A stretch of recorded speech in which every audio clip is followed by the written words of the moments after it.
Eu converso agora com o deputado estadual Laerte Tetila, do PT, que denunciou, na verdade, fez algumas observações sobre as más condições da FUNAI de Dourados. Boa tarde, deputado. Obrigada pela sua participação aqui no RBV News. A que levou o senhor a fazer essas observações? Então, Evelyn, eu trabalho naquela base, né? Fui prefeito de Dourados durante 8 anos e a gente acompanha muito de perto a questão da reserva indígena, né? E essa reserva indígena é a maior reserva, ou seja, é aquela que possui a maior população indígena, né, em termos de demografia, né? Uma situação de explosão demográfica. Você imagina cerca de 15 mil índios morando em 3.500 hectares de terra. Então, eles têm lá uma sede, que é o posto da FUNAI. E esse posto da FUNAI, aí que está o problema, né? Ele foi construído no final dos anos 60, começo dos anos 70, mais ou menos, e de lá para cá nunca passou por uma reforma, nunca foi ampliado, nada. E a própria instalação está, assim, numa situação muito precária, né? O prédio está caindo, né? Ele só não caiu ainda porque está sendo escorado por estacas, de forma bastante improvisada, e os funcionários estão ali trabalhando. De repente, corre até o risco de desabar o prédio em cima dos funcionários, né?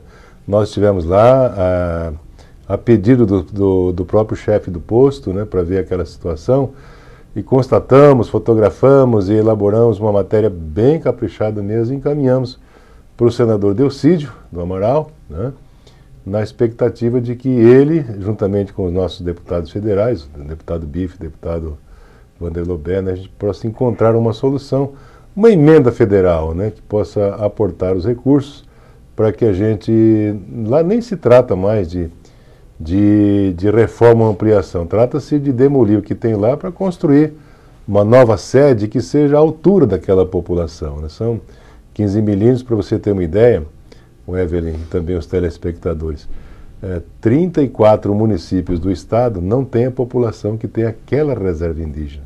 E o posto da reserva indígena é fundamental, porque ali se tem um trabalho social importantíssimo, ali é o local de registrar os nascimentos, é o local do atendimento à comunidade, as dúvidas que eles têm, os encaminhamentos que a comunidade tem, tudo passa pelo posto indígena.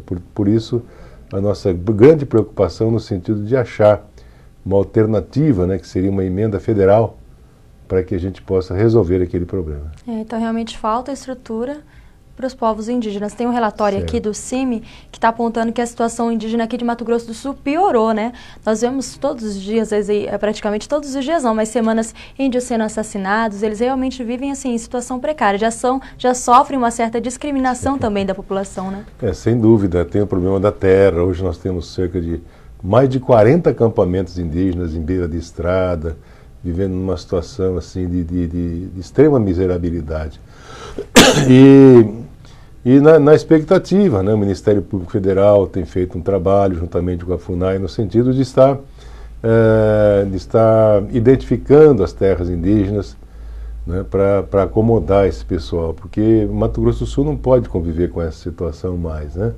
Você veja bem, nós temos hoje 74 mil habitantes indígenas no nosso estado, uma população que presta uma excelente contribuição para o desenvolvimento desse estado. Tanto é que a mão de obra indígena, por exemplo, é preferencial nos canaviais, nas usinas de álcool, no corte de cana, enfim, eles prestam uma variedade enorme de serviços importantes, né?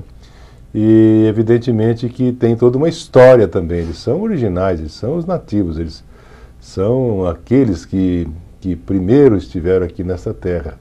Então eles reivindicam com muita razão o espaço de sobrevivência para eles. Afinal, são seres humanos como todos nós e que realmente precisam de ter um pouco de paz.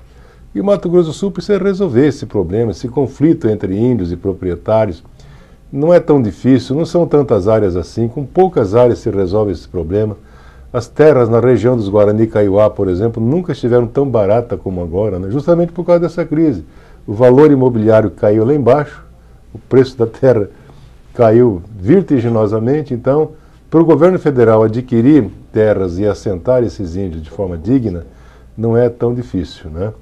E tem que resolver, porque enquanto não se resolve, Evelyn, fica essa situação de insegurança jurídica. Então, quem está na terra, os proprietários que lá já estão, quase não investe, porque corre o risco de, mais dia ou menos dia, perder as terras e ser indenizados somente nas suas benfeitorias, né? E esse é um problema sério, porque grande parte dos investimentos do Rio Grande do Sul, Paraná, Santa Catarina, até do estado de São Paulo, ao invés desses investimentos virem para Mato Grosso do Sul, acaba passando de avião, vai lá para o outro Mato Grosso. E o outro Mato Grosso já está com 60 bilhões de PIB anual, e nós aqui não chegamos a 40 milhões ainda. Você imagina o quanto que desenvolveu o outro Mato Grosso, porque lá não tem crise. Primeira coisa, depois da divisão, que o outro Mato Grosso fez foi resolver a questão indígena. E aqui, então... O senhor também, desculpa interromper, também fez algumas observações sobre alguns projetos de ampliação da cidade de Carapó. Sim. Qual que é a situação? Lá em Carapó nós temos uma outra reserva indígena, né? Também grande, né? Ali são cerca de 5 mil habitantes, Guarani e Kaiowás, que lá estão. E lá foi feito um compromisso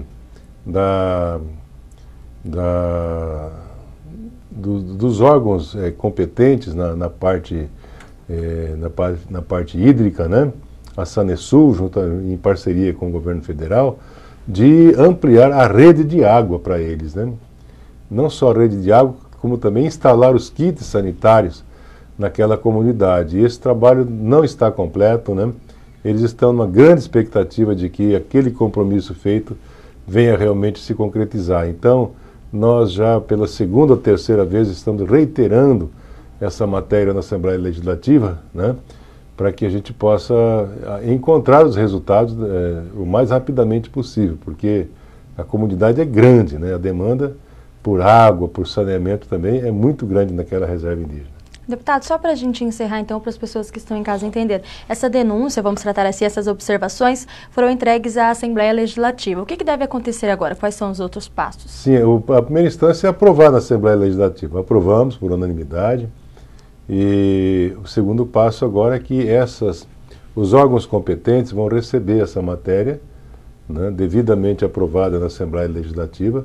Eles têm o prazo de 1 mês para nos dar o retorno, né, para explicar o que é que está acontecendo, se esses recursos já foram licitados, se já tem empresa contratada para fazer esse tipo de serviço, né?